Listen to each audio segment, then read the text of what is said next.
अगला क्वेश्चन है, ये दो फिक्स चार्ज पार्टिकल हैं plus Q and plus 4q, इनके बीच का गैप ए है।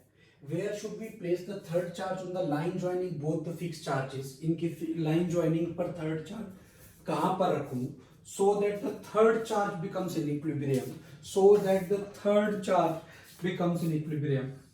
यहां पर जो बात हो रही है सिर्फ थर्ड चार्ज के इक्विलिब्रियम की हो रही है, पूरे सिस्टम के इक्विलिब्रियम की नहीं हो रही, ये आपको ध्यान रखना है। Also find the nature of third charge for this situation. Third nature का मतलब है साइन बताना, पॉजिटिव होगा कि नेगेटिव होगा। तो अब बेटा हम सॉल्यूशन देखते हैं, सॉल्यूशन के लिए क्या करना है, क्या कंसेप्ट है, ढंग से समझना है। अब बड़े ध्यान से देखो, मेरे पास ये +2 चार्ज है, ये मेरे पास एक +4q चार्ज है, इनके बीच का गैप हो गया बेटा ए। क्वेश्चन है कि हम थर्ड चार्ज को कहां पे रखें।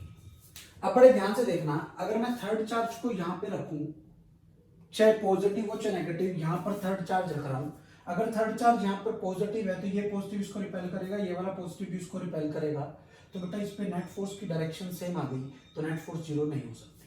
अगर ये वाला चार्ज नेगेटिव है तो ये भी अट्रैक्ट करेगा, ये भी अट्रैक्ट करेगा, तो दोनों की डायरेक्शन सेम आ गई, तो इस पे भी नेट फोर्स जीरो नहीं हो सकती।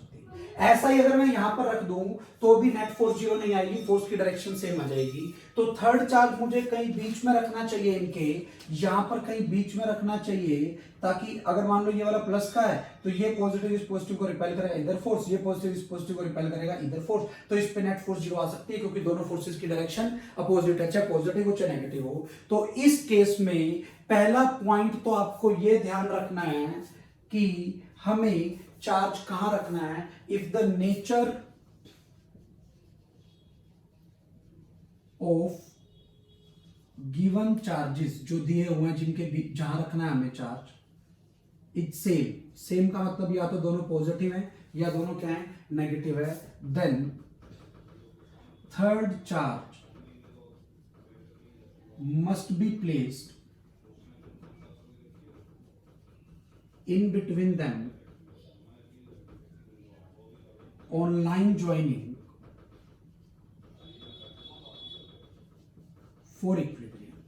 इक्विलिब्रियम के लिए आपको थर्ड चार्ज को बीच में रखना पड़ेगा। क्यों बीच में रखना पड़ा बेटा, समझ में आ गया, ताकि उस पे नेट फोर्स जीरो हो पाए। नेट फोर्स जीरो तभी हो पाएगी जब दोनों फोर्सेस की डायरेक्शन कैसी हो बेटा, अपोजिट हो। क्लियर है यहां तक। अब अगर मैंने थर्ड चार्ज क्यू यहां पर रख दिया, अब इसमें फिर एक लॉजिक है कि कहां रखना चाहिए। जो चार्ज बड़ा है, ये वाला चार्ज बड़ा है, बड़ा चार्ज वैसे भी फोर्स ज्यादा लगाएगा, छोटा चार्ज फोर्स कम लगाएगा। और हमें यह भी पता है कि जो फोर्स होती है that force is inversely proportional to R square. अगर मैंने ये वाला चार्ज बड़े चार्ज के पास रख दिया तो ये पहले ही फोर्स ज्यादा लगा रहा है, ठीक है, क्योंकि बड़ा है, पास रखने से फोर्स और ज्यादा लगाएगा। ये पहले ही फोर्स कम लगा रहा है, दूर रखने से फोर्स और कम लगाएगा। तो इसीलिए आपको थर्ड चार्ज को अगर इक्विलिब्रियम में लाना है तो थर्ड चार्ज कौन से पॉइंट पे रखना चाहिए। पहली बात तो दोनों लाइक चार्जेस के बीच में रखना चाहिए, लाइन ज्वाइनिंग के। दूसरा पॉइंट, थर्ड चार्ज छोटे वाले चार्ज के पास रखना चाहिए। क्यों रखना चाहिए, ताकि वैसे तो इसकी फोर्स कम है पर पास रखने से इसकी फोर्स बढ़ जाए, इसकी फोर्स ज्यादा है, दूर रखने से फोर्स कम हो जाए, तो नेट फोर्स क्या पता दोनों की सेम आकर जीरो हो जाए। इक्विलिब्रियम की कंडीशन ही यही होती है, कोई भी चीज इक्विलिब्रियम में बेटा तब होगी जब उस पे नेट फोर्स क्या हो, जीरो हो। तो बेटा ध्यान रखना है, अगर लाइक चार्जेस हैं और आपको उनके लाइन ज्वाइनिंग पे कोई थर्ड चार्ज रखना है तो वो थर्ड चार्ज आपको उन दोनों के बीच में रखना चाहिए। बड़े के पास रखना चाहिए या छोटे के पास रखना चाहिए, किसके पास रखना चाहिए, छोटे चार्ज के पास रखना चाहिए। नेचर की बात बाद में करेंगे, पॉजिटिव होगा नेगेटिव होगा देखेंगे। अब अगर मैं इधर फोर्स की डायरेक्शन बनाऊं, इस पे ये वाला पॉजिटिव इस पे फोर्स लगाएगा इधर, मान लिया मैंने ये पॉजिटिव है तो इधर लगाएगा F1, और ये वाला पॉजिटिव इस पे फोर्स लगाएगा इधर, ये फोर्स लगाएगा F2। इसका नाम, ये डिस्टेंस का नाम मैंने x रख दिया, तो ये डिस्टेंस क्या बच गया बेटा, a माइनस एक्स बच गया। इस चार्ज का नाम मैंने फर्स्ट चार्ज रखा है, इस चार्ज का नाम मैंने सेकंड चार्ज रखा है। अब अकॉर्डिंग टू क्वेश्चन यहां पर अगर मैं कैलकुलेशन करूं, F1 की वैल्यू कितनी आएगी, 1/4πε0 capital Q small q by x square. F2 की वैल्यू कितनी आएगी, 1/4πε0 4 capital Q small q by a minus x का स्क्वायर। ये आपकी F2 की वैल्यू आ गई। अब यहां से 4 चार्ज Q इन इक्विलिब्रियम, अगर मेरे पास Q चार्ज इक्विलिब्रियम में है, अगर मेरे पास Q चार्ज इक्विलिब्रियम में है, तो इसका मतलब हो गया net force on Q must be zero. अब नेट फोर्स जीरो कब होगी, क्योंकि इन दोनों की डायरेक्शन अपोजिट है, तो I can write it like F1 should be F2 only in magnitude not in direction. देखो यहाँ पे ये कंडीशन है इक्विलिब्रियम की, इक्विलिब्रियम के लिए F1 vector plus F2 vector should be zero, तो नेट फोर्स है ये सही है। F1 plus F2 is zero, ये गलत है। ये गलत क्यों है, क्योंकि ये सिर्फ मैग्नीट्यूड है। नेट फोर्स का मतलब है वेक्टर एडिशन जीरो होना चाहिए, ना कि मैग्नीट्यूड का एडिशन। अब दो वेक्टर अपोजिट डायरेक्शन में है, तो इसका मतलब यही हो गया F1 minus F2 should be zero. Magnitude के लिए ये ठीक है। समझ आ रही है मैं क्या कह रहा हूं बेटा, वेक्टर एडिशन जीरो होना चाहिए। F1 माइनस F2 जीरो, दोनों की डायरेक्शन अपोजिट है, बराबर रखिएगा। जैसे मैं इसको सिंप्लीफाई करता हूं इक्वल रख के, रिजल्ट आ गया 1/4πε0 capital Q small q by x square should be equal to 1/4πε0 4 capital Q small q by a minus x का स्क्वायर। ये कैंसिल बेटा, कैपिटल Q स्मॉल q से capital Q small q cancel. यहां से जैसे ही मैं इसकी कैलकुलेशन करता हूं, result comes out to be a minus x का square should be equal to 4x square, जिसको मैं ये लिख सकता हूं a minus x should be equal to plus minus 2x। a minus x should be equal to plus minus 2x। ये plus minus 2x कैसे आ गया, स्क्वायर हटाऊंगा तो रूट आएगा, और जब स्क्वायर हटता है तो साथ में प्लस माइनस का साइन भी आता है। तो यहां से दो केस बन गए, a minus X equal to plus 2x, a minus X equal to minus 2x। तो यहां से आ गया 3x equal to a, x की वैल्यू आ गई बेटा a/3। यहां से क्या आ गया, x equal to minus a, जो कि पॉसिबल नहीं है, क्योंकि x तो एक डिस्टेंस है और डिस्टेंस कभी नेगेटिव में नहीं हो सकता। तो इसीलिए आपका ये रिजल्ट आ गया कि x की वैल्यू कितनी होनी चाहिए बेटा, a/3। ये आपका इस केस में आंसर आ गया। जो आपको कंसेप्ट समझ में आना चाहिए कि हमने इस x की वैल्यू निकालने के लिए, पोजीशन निकालने के लिए हमने ये लॉजिक इसमें लगाया है। बेटा अभी हमने देख लिया इसी क्वेश्चन में कि हमारा जो आंसर आया x की वैल्यू a/3 आ गई। तो आंसर क्या हुआ, a/3 from plus q charge towards plus 4q charge. या बेटा ये a/3 बचा, तो a में से a/3 जाएगा, तो ये बच गया 2a/3 from plus 4q charge towards plus q charge. समझ आ गई, ये फर्स्ट पार्ट के दो आंसर हो गए। अब मैं बात करता हूं नेचर ऑफ थर्ड चार्ज की। ध्यान से देखना बेटा, ये प्लस q है,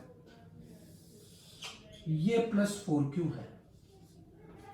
अगर मैंने ये थर्ड चार्ज यहां पर पॉजिटिव रखा, ठीक है, तो आप देखो ये वाला पॉजिटिव इस पे फोर्स इधर लगा रहा है, ये वाला पॉजिटिव इस पे फोर्स इधर लगा रहा है। ये वाली वैल्यू आपकी a/3 आ गई, ये 2a/3 आ गई। Net force on plus q इस केस में जीरो हो सकती है, ठीक है। अब अगर मैं इसी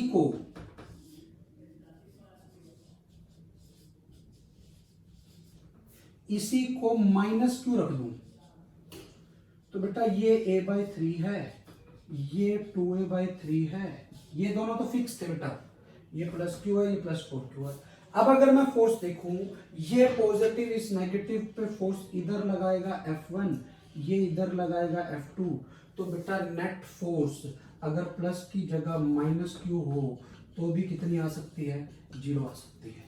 समझ आ रही मैंने क्या कहा है? चाहे मैं पॉजिटिव चार्ज रख दूं चाहे मैं नेगेटिव चार्ज रख दूं, दोनों केस में उस पे नेट फोर्स कितनी आ रही है बेटा, 0 आ रही है। तो यहां से आ गया for equilibrium of third charge only. बेटा बड़े ध्यान से सुनना है जो चीज मैं बोल रहा हूं, क्या कि मैं पूरे सिस्टम के इक्विलिब्रियम की बात नहीं कर रहा हूं।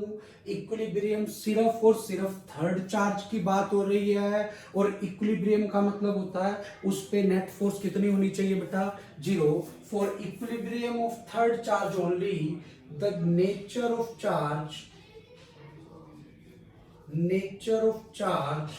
on third charge can be positive और नेगेटिव। चाहे पॉजिटिव रख लो चाहे नेगेटिव रख लो, थर्ड चार्ज पे नेट फोर्स 0 आएगी।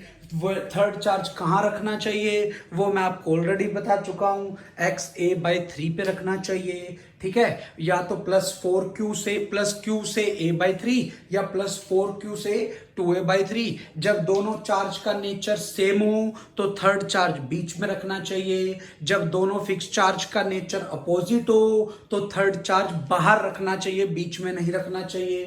थर्ड चार्ज हमेशा कौन से चार्ज के पास रखना चाहिए, हमेशा छोटे चार्ज के पास रखना चाहिए। जैसे अभी हमने देखा कि क्या चार्ज होना चाहिए, क्या नेचर ऑफ चार्ज होना चाहिए और थर्ड चार्ज को हमें कहां पे रखना चाहिए, उसी में कुछ पॉइंट्स हो। हमने ये देख लिया था, ये +Q चार्ज यहां होना चाहिए, चाहे प्लस का चाहे माइनस का कुछ भी हो, यहां होना चाहिए, ये X होना चाहिए, ये A- X होना चाहिए। एक दो पॉइंट्स और बता देता हूं इसमें। पहला पॉइंट तो ये Q की वैल्यू कुछ भी हो ये इक्विलिब्रियम में होगा, पर नॉन जीरो होनी चाहिए।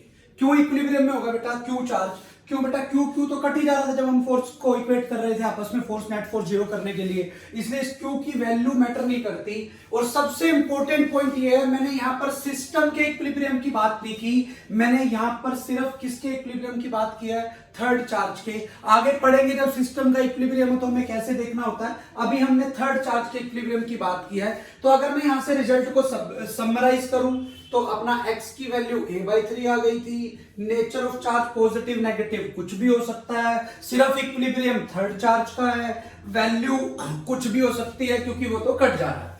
अगर मैं यहां से शॉर्टकट निकालना चाहूं इस केस में कि थर्ड चार्ज कहां पे रखूं, तो शॉर्टकट ये आता है x = R/√Q2/Q1 ±1। क्या होता है ये, R होता है बेटा, R is the distance between two fix charges. जो इस केस में फिक्स्ड वाले, जो थर्ड रखना है वो नहीं कह रहा हूं, जो फिक्स वाले उनके बीच की बात कर रहा हूं, ठीक है। Q1 is the charge from which X is measured. जहां से मैं x को कैलकुलेट कर रहा हूं, अगर मैंने इसका नाम x रखा है तो Q1 Q है, अगर मैंने इसका नाम x रखा होता तो Q1 4Q हो जाता, Q2 दूसरा चार्ज होगा।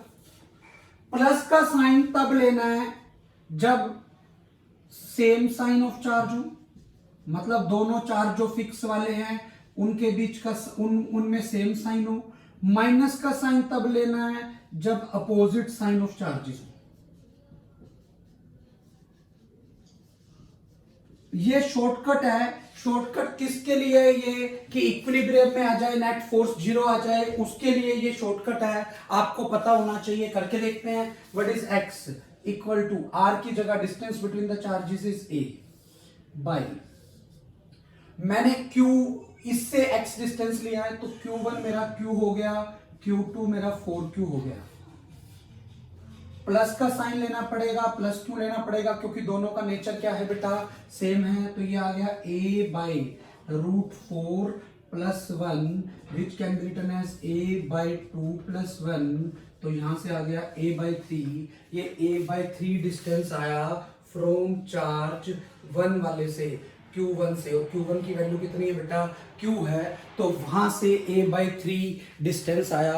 ये इसको करने का शॉर्टकट है। तो हम समराइज पहले कर चुके हैं। नेचर थर्ड चार्ज के इक्विलिब्रियम के लिए, चाहे पॉजिटिव हो चाहे नेगेटिव, वो मैटर नहीं करता, वैल्यू मैटर नहीं कर रही। नेचर पॉजिटिव नेगेटिव कुछ भी हो सकता है, वैल्यू इसलिए मैटर नहीं कर रही क्योंकि आपस में Q दोनों साइड से कट ही गया था, स्मॉल q, ठीक है। और डिस्टेंस निकालने का ये शॉर्टकट मैंने आपको ऑलरेडी बता दिया है कि आपको ऐसे करना है। अभी हमने एक क्वेश्चन किया था कि ये दो फिक्स चार्ज थे, इनके बीच में एक थर्ड चार्ज रख दिया था, और ये वाला चार्ज आपका इक्विलिब्रियम में आ गया था। जब हमने ये सारा डाटा निकाला था तो ये क्वेश्चन था, ये डाटा आया था, ये सब हम पहले अभी कर चुके हैं क्वेश्चन। तो यहां पर अब ये जो Q चार्ज है, ये Q charge can be positive और negative for the equilibrium of charge Q। ये हम ऑलरेडी देख चुके हैं। इक्विलिब्रियम ऑफ चार्ज Q के लिए ये जो चार्ज है ये पॉजिटिव भी हो सकता है, और ये कैसा हो सकता है बेटा, नेगेटिव भी हो सकता है। अब मैं क्या कह रहा हूं, ये हम ऑलरेडी कर चुके हैं। अब अगर इफ Q इज पॉजिटिव, अगर Q पॉजिटिव हो जाए, ठीक है, Q पॉजिटिव हो गया, और मैं इसको थोड़ा सा डिस्प्लेस कर दूं इधर ले, तो बेटा ये क्या करेगा, इसको रिपेल करेगा। वाह, क्यों, अभी देखो नेट फोर्स 0 है, इसकी वजह से फोर्स और इसकी वजह से फोर्स इस पे बराबर है। अब इसको इधर ले आया, इसके पास हो गया ज्यादा, तो इसकी फोर्स बढ़ गई और इसकी फोर्स कम हो गई, इससे दूर हो गया, तो ये इसको वापस ले आएगा, तो ये वापस आ गया इधर, फिर इधर चला गया, जैसे इधर गया ये इसकी फोर्स बढ़ गई तो ये वापस ले जाएगा। मतलब ये बार बार उसी पॉइंट से पास करने की कोशिश कर रहा है जहां से मैंने इसको डिस्प्लेस किया था। अगर Q पॉजिटिव हो जाए then the equilibrium of charge Q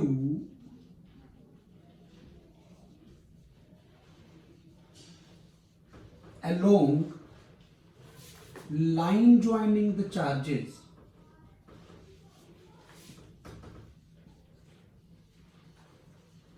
is stable. क्यों स्टेबल आया बेटा, अगर मैंने इसको इस इक्विलिब्रियम पोजीशन से थोड़ा सा डिस्प्लेस करके छोड़ा तो बार बार यही आ रहा है, फिर इधर चला गया, फिर इधर से इसने वापस कर दिया तो फिर ये इधर चला गया, वापस यहीं से पास कर रहा है। अगर कोई चीज बार बार उसी पॉइंट से पास कर रही है तो हम बोलते हैं कि इक्विलिब्रियम कैसा है, स्टेबल है।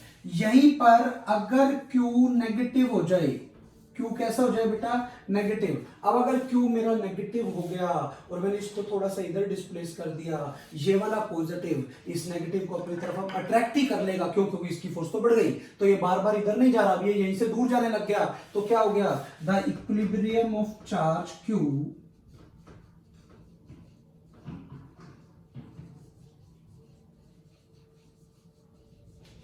the equilibrium of charge Q along line joining the charges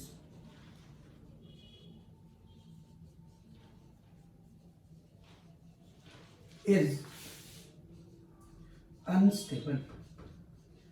Along line joining the charges is unstable। अब unstable है बेटा। अभी मैंने क्या कहा है कि अभी जो मैं बात कर रहा हूं एक चार्ज पार्टिकल के इक्विलिब्रियम की बात कर रहा हूं। एक चार्ज पार्टिकल का इक्विलिब्रियम स्टेबल भी हो सकता है, अनस्टेबल भी हो सकता है, depending on the nature of charge on that charge particle. But अगर जब हम सिस्टम के इक्विलिब्रियम की बात करते हैं, अभी आगे आएगा, जब हम सिस्टम के इक्विलिब्रियम की बात करें और पूरे सिस्टम में सिर्फ और सिर्फ इलेक्ट्रोस्टैटिक फोर्सेज लग रही हो, तो उस सिस्टम का इक्विलिब्रियम तो हो सकता है, बट वो इक्विलिब्रियम कभी स्टेबल नहीं हो सकता। वो इक्विलिब्रियम हमेशा कैसा होगा बेटा, अनस्टेबल होगा। आगे पढ़ेंगे, अगला क्वेश्चन वही है, जब चार्जेस फ्री हैं और हमने सिस्टम के इक्विलिब्रियम की बात करनी है। इसमें आपको ध्यान रखना है, हमने जो इक्विलिब्रियम की बात करी है वो सिर्फ एक चार्ज पार्टिकल के इक्विलिब्रियम की बात करी है। एक चार्ज पार्टिकल का इक्विलिब्रियम स्टेबल भी हो सकता है और अनस्टेबल भी हो सकता है। अगला क्वेश्चन बिल्कुल पिछले की तरह ही है, बस थोड़ा सा चेंज है, देखते हैं क्या है। +4Q चार्ज है, +9Q चार्ज है, इनके बीच का गैप 5 है। Where should we place the third charge on line joining both the charges so that the complete system becomes in equilibrium? पूरा का पूरा सिस्टम किसमें बन जाए बेटा, इक्विलिब्रियम में। पिछले वाले केस में सिर्फ थर्ड चार्ज जो रखा था वो इक्विलिब्रियम में होना चाहिए, इस केस में डिफरेंस है बेटा, complete system becomes in equilibrium. Also find the nature and magnitude of the third charge. सारे चार्जेस फ्री हैं, सारे चार्ज मूव कर सकते हैं, पिछले केस में ये वाले दोनों चार्ज फिक्स थे। तो अब अगर मैं इसका सॉल्यूशन देखूं तो क्या बन गया बेटा, ये +4Q चार्ज है, ये +9q चार्ज है, इनके बीच का डिस्टेंस 5a है, ठीक है। थर्ड चार्ज मैं अभी आपको बता ही चुका हूं कि थर्ड चार्ज हमें कहां रखना चाहिए।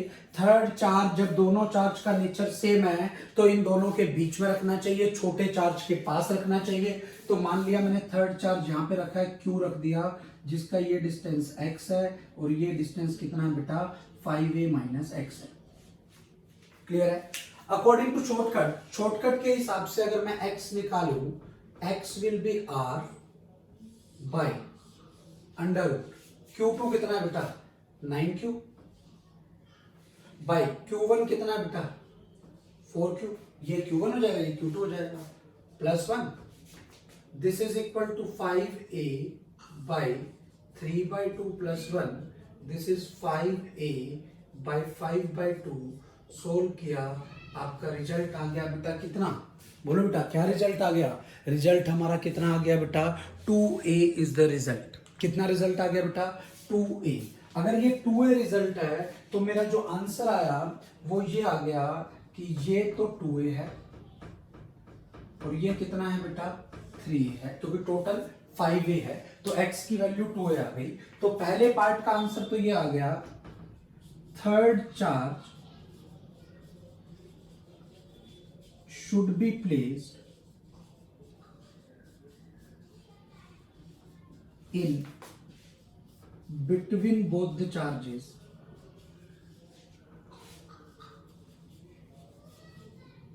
from at a distance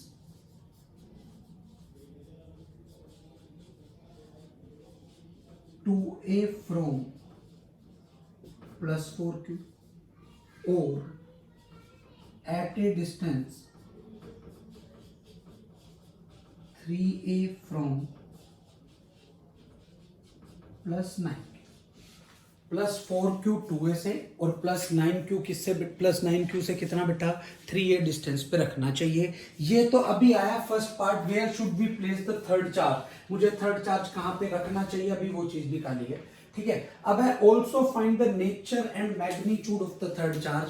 अब हम नेचर और मैग्नीट्यूड की बात करते हैं, कैसे निकालें। नेचर के लिए बड़े ध्यान से देखना है, अगर आपका स्मॉल q पॉजिटिव हुआ, that is small q positive हुआ, ये चाहे पॉजिटिव हो चाहे नेगेटिव हो, फोर्स ऑन q 0 हो गई, बताइए मैंने। अब बेटा अगर ये पॉजिटिव हुआ, इस पे देखूं, ये इस पे फोर्स इधर लगाएगा, ये भी फोर्स इधर लगाएगा, फोर्स ऑन 9q ये 0 नहीं हुई, फोर्स ऑन 4q ये भी 0 नहीं हुई। अगर ये पॉजिटिव हुआ, इसका मतलब system is not in equilibrium. इसका मतलब ये हो गया कि हमारा सिस्टम इक्विलिब्रियम में नहीं आया। अगर मैं स्मॉल q को पॉजिटिव कंसीडर कर लूं तो मेरा सिस्टम इक्विलिब्रियम में नहीं आया, क्योंकि हर चार्ज पे फोर्स 0 नहीं हुई। सिस्टम को इक्विलिब्रियम में आने के लिए हर चार्ज पे फोर्स 0 चाहिए। यहीं से अगर मैं q को नेगेटिव ले लूं, that is q is negative, आपका q नेगेटिव है, अगर बेटा ये नेगेटिव है तो इस पे फोर्स तो 0 हो ही रही है। क्यों, देख लो, ये नेगेटिव है, ये पॉजिटिव है, ये इस पे इधर फोर्स लगाएगा, ये वाला चार्ज इस पे इधर फोर्स लगाएगा, दोनों फोर्स अपोजिट साइड में आ गई, नेट फोर्स 0 हो गई।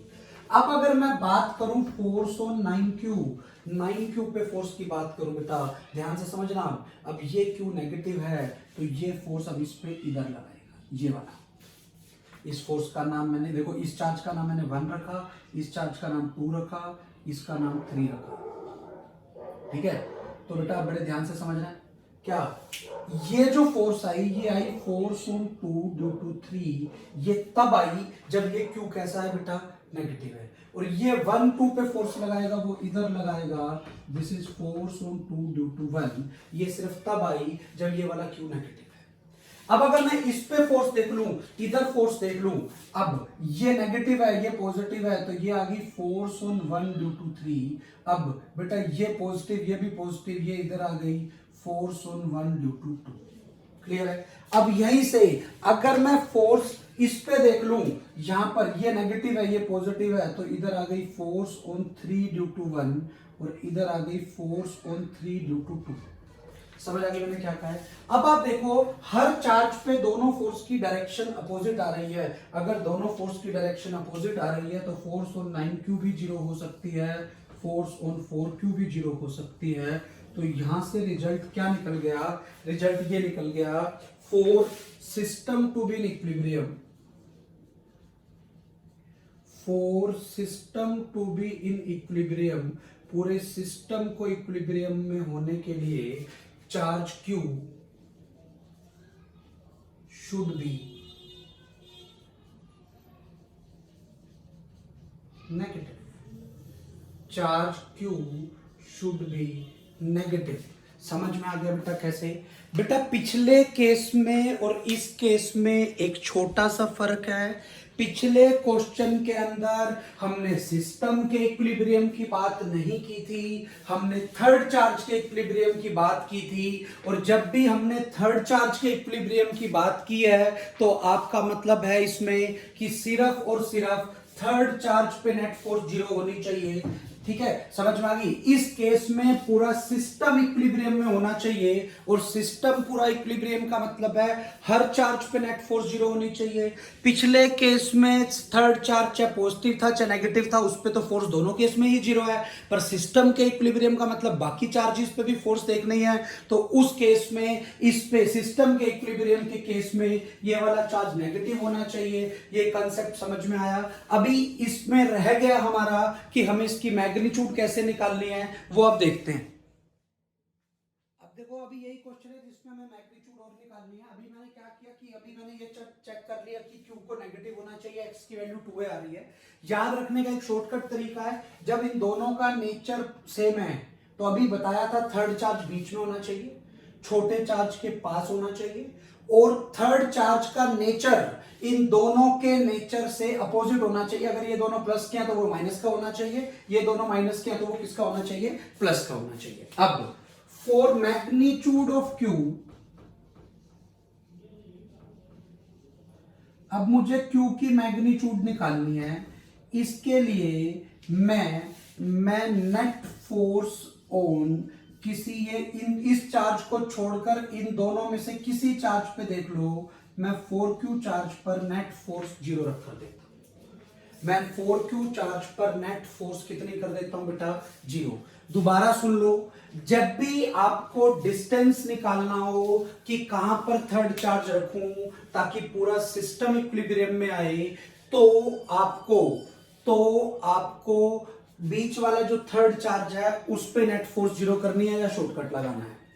कभी आपको मैग्नीट्यूड निकालनी हो कि थर्ड चार्ज की मैग्नीट्यूड कितनी होगी कि सिस्टम इक्विलिब्रियम में आ जाए, तो जो थर्ड चार्ज रखा है उसको छोड़कर बाकी किसी भी चार्ज पर आप नेट फोर्स निकाल लो, वो नेट फोर्स जीरो वो नेट फोर्स भी जीरो होनी चाहिए क्योंकि कंप्लीट सिस्टम इक्विलिब्रियम में है। इसलिए मैं मैग्नीट्यूड निकालने के लिए net force on 4Q zero ले रहा हूं। अब बेटा ये फर्स्ट चार्ज था, ये सेकंड चार्ज था, ये थर्ड चार्ज था। अब बड़े ध्यान से समझ लेना आप, यहां पर इस पे ये तो नेगेटिव है, ये फोर्स इधर लगाएगा, इस फोर्स का नाम हो गया फोर्स ऑन 1 ड्यू टू 3। अब ये पॉजिटिव को रिपेल करेगा, ये फोर्स इधर लगाएगा, this is force on 1 due to 2। अगर ये जीरो है इसका मतलब force on 1 due to 2 should be equal to force on 1 due to 3। Force on 1 due to 2 is 1/4 pi epsilon naught 1 due to 2, 1 और 2 ये है 4Q into 9Q by distance का square. Distance कितना है बेटा? 5a का square should be equal to 1/4 pi epsilon naught. ठीक है, यहां क्या हो गया बेटा? 1 और 3 के बीच में फोर्स देखनी है, 4Q into small q by distance कितना है? ये 2a का स्क्वायर। तो बेटा ये a स्क्वायर से a square cancel, 1/4 pi epsilon not से 1/4 pi epsilon not cancel, 4Q से 4Q कैंसिल। कोई डाउट है यहाँ तक? अब ये क्या बन गया? यहाँ से कैलकुलेशन करता हूँ, इधर बच गया 9Q/25 should be equal to Q/4। तो यहाँ से Q की वैल्यू आ गई कितनी? 36Q/25। ये सिर्फ Q की क्या आई है बेटा? मैग्नीट्यूड आई है। बट अगर मुझे Q की वैल्यू देखनी हो तो Q के तो साथ साइन माइनस का लगना चाहिए। This comes out to be -36Q/25।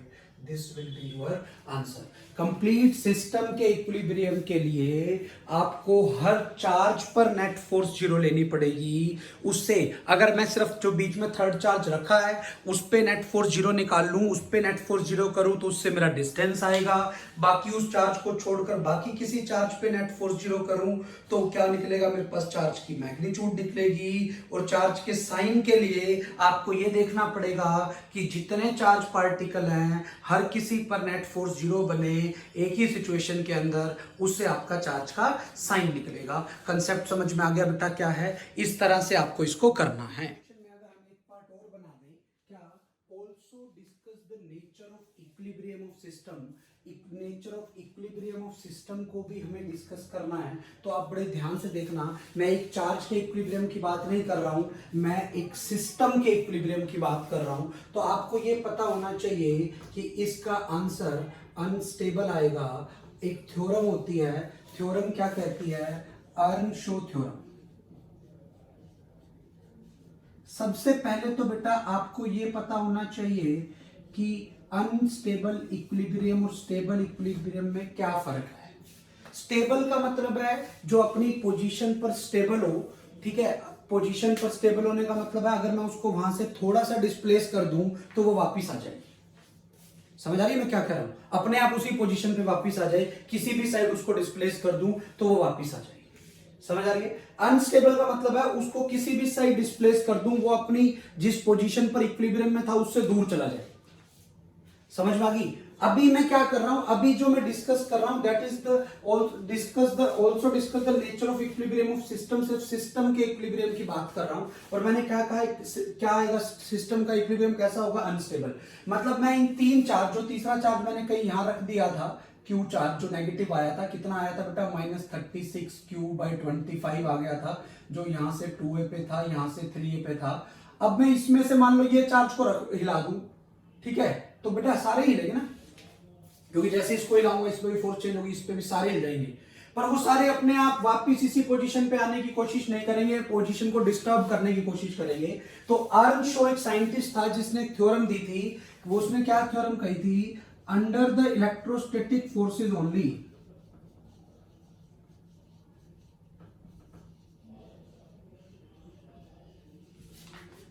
a system of charged particles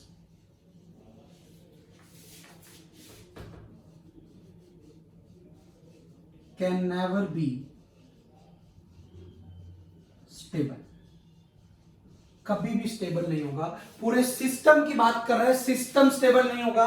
एक चार्ज पार्टिकल स्टेबल हो सकता है, दो चार्ज पार्टिकल स्टेबल हो सकते हैं, तीन का सिस्टम है तो तीनों स्टेबल नहीं होंगे। ये सिस्टम के लिए बात कर रहे हैं। हाँ बेटा क्लियर है? ये सिस्टम के लिए बात कर रहा है। आपको पता होना चाहिए अर्नशो थ्योरम कहती है अगर सिर्फ इलेक्ट्रोस्टैटिक फोर्सेस लग रही है और सिस्टम ऑफ चार्ज पार्टिकल्स है तो वो सिस्टम कभी स्टेबल नहीं होगा।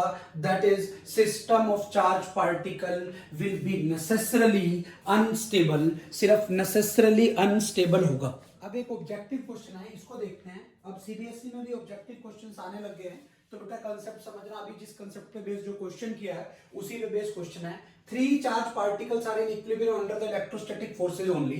3 चार्ज पार्टिकल है इक्विलिब्रियम में under the electrostatic forces only. अभी हमने जो पिछला क्वेश्चन किया था 3 चार्ज पार्टिकल थे, स्ट्रेट लाइन में थे, 2 के साइन पॉजिटिव थे तो बीच वाले का साइन नेगेटिव था, आपको याद हो तो, ठीक है। सबकी वैल्यू सेम नहीं थी, अगर इसकी वैल्यू +4Q इसकी +9Q तो बीच वाले की -36Q/25 थी, ठीक है। समझ आ रही है मैं क्या कह रहा हूं? तो ये यही कह रहा है equilibrium under the electrostatic forces only. Then कौन कौन सी करेक्ट है? All charges will lie on the same line, बिल्कुल सही बात है। तीनों चार्ज एक लाइन पे होंगे। अगर तीनों चार्ज ट्रायंगल में बन जाएं तो बेटा क्या इस पे नेट फोर्स जीरो हो सकती है? नहीं। ये भी फोर्स लगाएगा, ये भी फोर्स लगाएगा, नहीं हो सकती। या अगर स्ट्रेट लाइन ना हो तो दो फोर्स अपोजिट नहीं आएगी, इसलिए सिस्टम इक्विलिब्रियम में नहीं हो सकता। Sign of all the charges will not be same. क्या सभी चार्जेस के साइन सेम होंगे? नहीं हो सकते, क्योंकि अगर सभी के साइन सेम हो गए तो एक चार्ज इक्विलिब्रियम में जरूर हो सकता है बट पूरा सिस्टम इक्विलिब्रियम में नहीं हो सकता, सारे के सारे चार्ज इक्विलिब्रियम में नहीं हो सकते, तो ये भी ठीक है।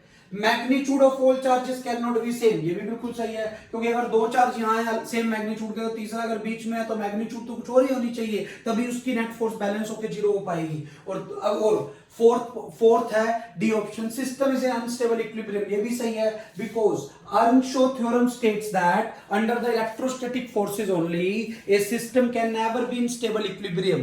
अर्नशो थ्योरम कहती है under the electrostatic forces only एक सिस्टम इक्विलिब्रियम में तो हो सकता है बट उसका इक्विलिब्रियम कभी स्टेबल नहीं होगा, उसका इक्विलिब्रियम नेसेसरीली कैसा होगा बेटा, अनस्टेबल। कुछ न्यूमेरिकल्स जो हमें घर से करने हैं, पहला क्वेश्चन है एक ये प्लस क्यू चार्ज है, ये माइनस 4 क्यू चार्ज है, इनके बीच का गैप ए है। पहला पार्ट वही कि तीसरा चार्ज कहां पर रखूं कि पूरा सिस्टम इक्विलिब्रियम में आए। दूसरा पार्ट वही है कि also find the nature and magnitude of the third charge.